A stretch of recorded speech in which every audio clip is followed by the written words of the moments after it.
Social മീഡിയയിൽ വലിയ ചർച്ചയാകുകയാണ് influencer Diya Krishna. തന്റെ സ്ഥാപനമായ ഓബൈ ഓസിയിലെ മുൻ ജീവനക്കാർ സാമ്പത്തിക തട്ടിപ്പ് നടത്തിയെന്നാണ് ദിയയുടെ ആരോപണം. പ്രീമിയം ഉപയോക്താക്കളിൽ നിന്ന് 50,000 രൂപ വരെ തട്ടിയെന്നും നിയമ നടപടികൾ സ്വീകരിക്കുമെന്നും ദിയ വ്യക്തമാക്കിയിട്ടുണ്ട്. ഗർഭിണിയായ താൻ ആശുപത്രിയിലായപ്പോൾ പോലും തട്ടിപ്പ് തുടർന്നു എന്നാണ് ദിയ പറയുന്നത്. ജീവിതത്തിൽ ഒന്നിലേറെ തവണ വഞ്ചന നേരിട്ടയാളാണ് ദിയ കൃഷ്ണ. പ്രണയബന്ധങ്ങളിൽ വഞ്ചിക്കപ്പെട്ടതിനെക്കുറിച്ച് ദിയ ഒരിക്കൽ തുറന്ന് സംസാരിച്ചിട്ടുണ്ട്. ദിയയുടെ ആ വാക്കുകളാണ് വീണ്ടും ശ്രദ്ധ നേടുന്നത്. എത്ര പേർ ഹർട്ട് ചെയ്ത് എന്നെ ദ്രോഹിച്ചു പോയിട്ടുണ്ടെങ്കിലും എനിക്ക് വീണ്ടും മറ്റുള്ളവരെ സ്നേഹിക്കാൻ പറ്റി. അതിൽ എനിക്ക് അഭിമാനമുണ്ട്. ചിലർക്ക് ഒരാൾ ചീറ്റ് ചെയ്ത് പോയി കഴിഞ്ഞാൽ അവർക്ക് വേറൊരാളെ സ്നേഹിക്കാനും വിശ്വസിക്കാനും പുതിയൊരു ജീവിതം തുടങ്ങാനും ബുദ്ധിമുട്ടായിരിക്കും. പെട്ടെന്ന് റീസ്റ്റാർട്ട് ചെയ്ത ആളാണ് ഞാൻ. കാരണം എൻ്റെ ലൈഫിൽ വന്ന് പോയിട്ടുള്ള എല്ലാവന്മാരും പ്രത്യേകിച്ച് ഒരാളെ ഉദ്ദേശിച്ചല്ല പറയുന്നത്, 3-4 പേരെ ഉദ്ദേശിച്ചാണ് പറയുന്നത്. മുമ്പ് എൻ്റെ വ്ളോഗുകൾ കണ്ടവർക്കറിയാമായിരിക്കും. അവർ എൻ്റെ ജീവിതം നശിപ്പിച്ചു.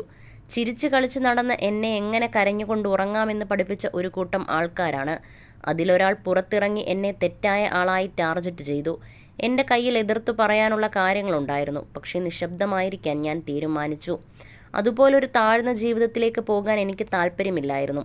ഞാൻ കർമ്മയിൽ വിശ്വസിക്കുന്നു. അതുകൊണ്ടാണ് ഞാൻ ഹാപ്പിയായും സ്ട്രെസ് ഫ്രീ ആയും ഇരിക്കുന്നത്. എൻ്റെ ലൈഫിലുള്ള എല്ലാ പ്രഷറുകളും അവരായിട്ട് തന്നെ ഒഴിവായെന്നും ദിയ കൃഷ്ണ പറഞ്ഞു. എൻ്റെ എക്സുകളെല്ലാം വേറെ പെണ്ണുങ്ങളുടെ മണമടിക്കുമ്പോൾ അങ്ങോട്ട് പോയതാണെന്നും ദിയ കൃഷ്ണ അന്ന് പറയുകയുണ്ടായി. ഡേറ്റ് ചെയ്തവരെ 10-11 വർഷം പ്രേമിച്ച് വിവാഹം ചെയ്ത് വാട്ട് എ ലവ് സ്റ്റോറി എന്ന് പറയണമെന്നുണ്ടായിരുന്നു. പക്ഷേ ഈ പറഞ്ഞ പയ്യന്മാർക്കൊന്നും അതിന് താല്പര്യമില്ലായിരുന്നെന്നും ദിയ പറഞ്ഞു. അന്ന് അശ്വിൻ ഗണേഷ് തൻ്റെ സുഹൃത്താണെന്നാണ് ദിയ കൃഷ്ണ പറഞ്ഞിരുന്നത്. പിന്നീട് അവർ അടുക്കുകയും വിവാഹം ചെയ്യുകയും ചെയ്തു. കഴിഞ്ഞ വർഷമായിരുന്നു വിവാഹം. ഇന്ന് ദിയ ഗർഭിണിയാണ്. ആദ്യത്തെ കുഞ്ഞിനെ കാണാനുള്ള കാത്തിരിപ്പിലാണ് ദിയയും അശ്വിനും. അശ്വിനുമായി അടുത്തതിനെക്കുറിച്ചും ദിയ നേരത്തെ സംസാരിച്ചിട്ടുണ്ട്.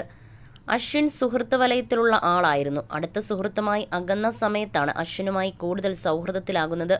അതിനുശേഷം എൻ്റെ കഥകളെല്ലാം പറഞ്ഞു. അത്രയും എൻ്റെ വൈബുമായി സെറ്റായ വേറെ ആളില്ല. അഞ്ജലിയെപ്പോലെ വൈബ് പിടിക്കുന്ന ആൾ. അഞ്ജലി പെൺകുട്ടിയാണ്. ആൺകുട്ടിയായ അശ്വിൻ എങ്ങനെ വൈബ് പിടിക്കാൻ പറ്റിയെന്ന് എനിക്ക് മനസ്സിലായില്ല. വളരെ പെട്ടെന്ന് സിങ്കായി.